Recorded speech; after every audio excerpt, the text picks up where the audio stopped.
Welcome to another episode of the Autosnob, and we are back today with a 2005 Acura RS-X Type S. I've got to be honest about something. I think we've been sleeping on this car, but don't tell anybody because values of these things are well under the radar right now, especially in comparison to DC2 Integras, Type Rs, Preludes, CRX SIs. You know where I'm going with this. But this is a really, really good car. And I'm going to tell you what I love about it. I'm going to tell you what I don't like so much about it. But first, I want to kind of set the stage. Believe it or not, there were a huge variety of sports coupes that you could choose from. I know that seems shocking amidst today's market of SUV and crossover overload. You had Volkswagen's GTI, which would have been the MK4 at the time this car was around. You had Toyota's Celica in GTS guise. It would have been the direct competitor to this car with a similarly peaky, high RPM, normally aspirated motor. You had Mitsubishi's third generation Eclipse, a very, very different formula than the previous two generations, using a normally aspirated 3-liter V6. And you had some upstarts like Hyundai. Remember when Hyundai was still a relatively obscure Asian brand that people didn't really trust yet? Well, Hyundai had the Tiburon V6 GT. That generation had the front end that sort of looked like a 456 Ferrari. It wasn't a bad looking car, and it had proper poke, but it was let down in other ways. And there's probably a couple of others in the mix that I'm forgetting, but yeah, there is a whole market of sports coupes. So that's the stage. That's what the RS-X was competing with. And in Car and Driver's Comparison Test in 2002, this won. And it won because it was focused, it wasn't gimmicky, it just did what it was supposed to do, which was be a really, really engaging driver's car with a sublime motor and gearbox, which Acura has always been known for.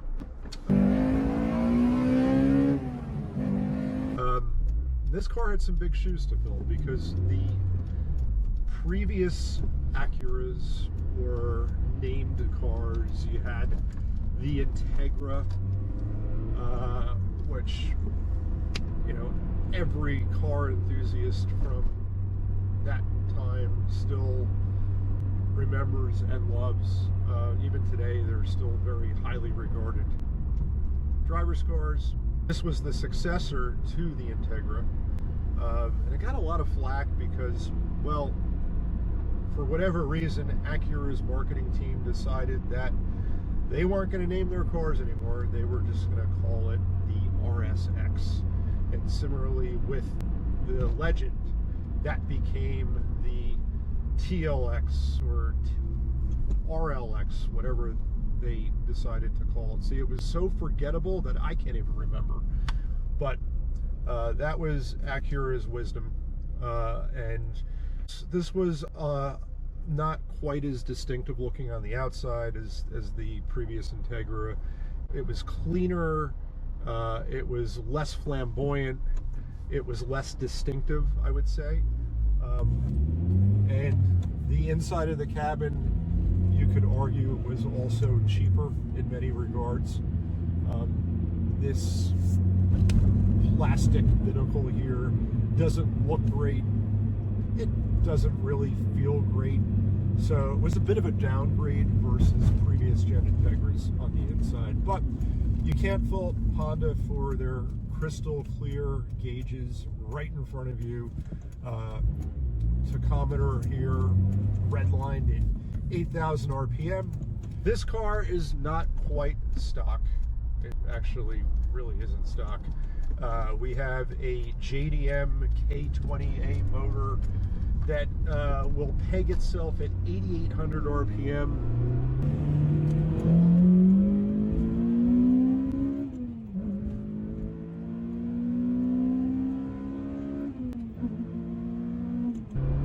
Before it shuts down the party. This has a trick diff in it. Final drive ratio in this car is 5:1. So it is geared ridiculously low. You'll see what I'm talking about in a minute. I'm already in 5th gear and I'm only doing 45 miles an hour and the engine's spinning at over 3,000 RPM. There really is no overdrive in this car. Oh, are you ready for it? There we are. We're in 6th gear. 3 grand almost at 55 miles an hour. Wow. It's a busy cabin to spend time in, but that's what makes this car great too. It's not boring. It is the opposite of boring.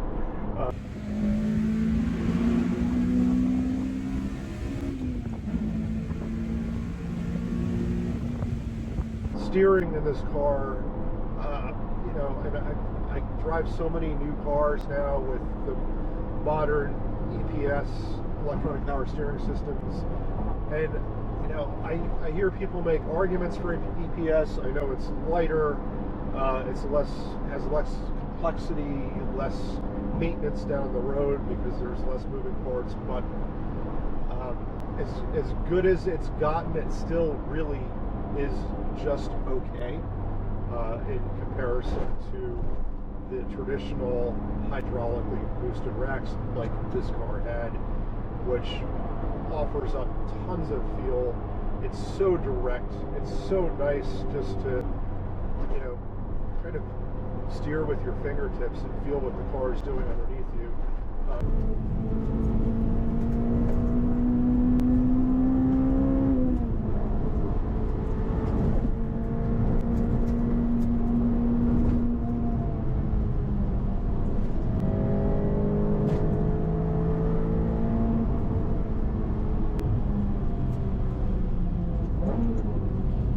There's no artificialness to it.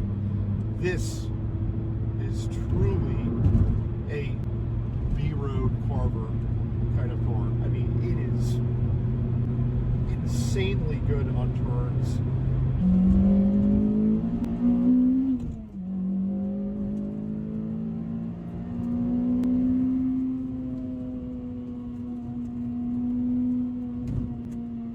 You have a ridiculous amount of front suck. Yeah, that's what I'm calling it. Actually, it's not my term. Chris Allen, if you're listening to this, I'm giving you props here. Yes, this car has front suck, and it just literally glues itself to the road, turns in, does what you ask it to do. No fuss, no drama. And I know there's a lot of people out there watching this saying, yeah, but it's front-wheel drive. You can't have a proper driver's car that's front-wheel drive. Yes, you can. Now,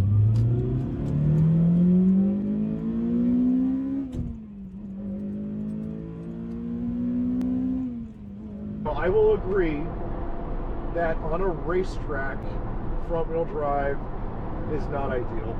And it doesn't always work well because it gets, you know, when you're pushing 10/10, it gets understeery, and it's less than satisfying trying to lay down a fast lap time.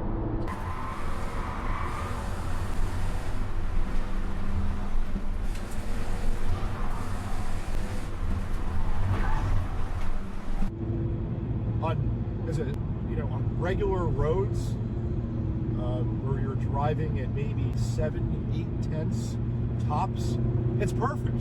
You want front wheel drive. You want that kind of neutral, controllable behavior that imparts confidence. Now we're turning some serious RPMs here. We're at 5 grand. The VTEC, you can feel, kicks in at about 6, and the cam profile changes over, and it just has this raucous, hard edge. Now, I'll say it for what it is. I mean, it sounds like a race engine. It just pulls and pulls and pulls right up to that 8,800 RPM red line. And right now, like, I'm turning 4 grand. I don't really need to, but I want to downshift into 5th, rev match it, listen to that. Suspension on this car, it's not super compliant. It gets a little crashy, but I will say for a car with a wheelbase this short and pretty stiff springs and shocks, it's pretty good, especially for daily driver duty. I could live with this easily. Maybe my pain threshold is higher, but I really like it. I think this car is wearing 17-inch wheels of rubber. It has sensibly sized tires. It doesn't have ridiculously low profile sidewalls, so you're not living in mortal fear of blowing out a tire or cracking a wheel every time you hit a bump. And what this car does really, really well, it's just point and squirt. Like, you see a gap in traffic, and this is the car.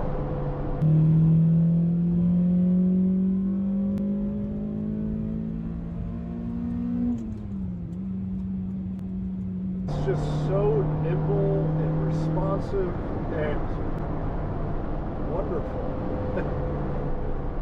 Listen to how eager this is.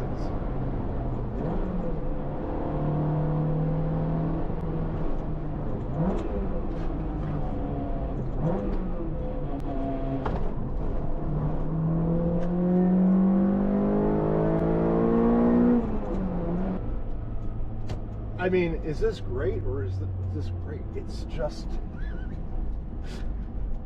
it's a absolute blast to drive. I can't see how you wouldn't have fun on your way to work in this car.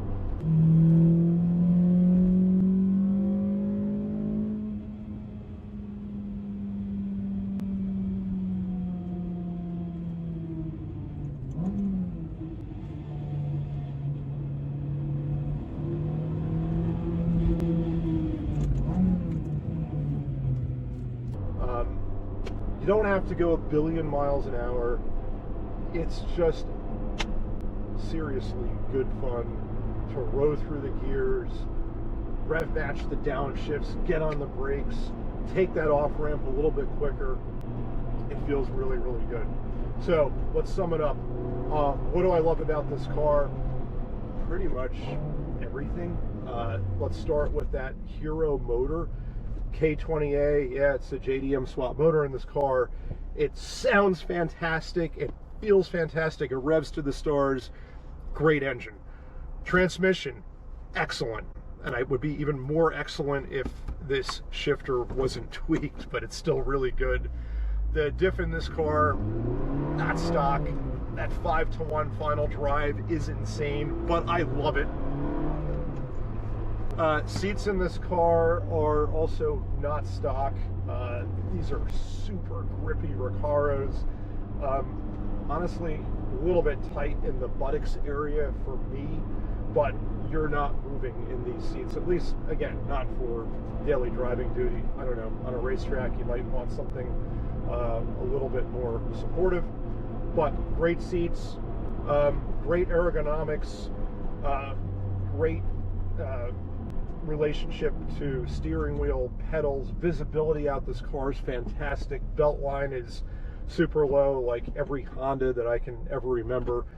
And let's face it, because it's a Honda, it just works. You're not, you know, shuttling this car back and forth to the shop, or, you know, you're not going to have it laid up in your garage for months on end trying to track down weird parts and